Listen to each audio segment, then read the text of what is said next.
கர்த்தருக்கு சோத்திரம். இன்றைய வேத வசனம் லூக்கா எழுதின சுவிசேஷம் 2ஆம் அதிகாரம் 52ஆம் வசனம். இயேசுவானவர் ஞானத்திலும் வளர்த்தியிலும் தேவ கிருபையிலும் மனுஷர் தயவிலும் அதிகமாய் விருத்தி அடைந்தார். ஆமென். லூக்கா எழுதின சுவிசேஷம் 2ஆம் அதிகாரம் 52ஆம் வசனம். இயேசுவானவர் ஞானத்திலும் வளர்த்தியிலும் தேவ கிருபையிலும் மனுஷர் தயவிலும் அதிகமாய் விருத்தி அடைந்தார். ஆமென்.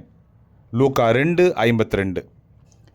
கர்த்தர் உங்களை ஆசீர்வதிப்பாராக, உங்களோடு கூட இருப்பாராக. ஆமென்.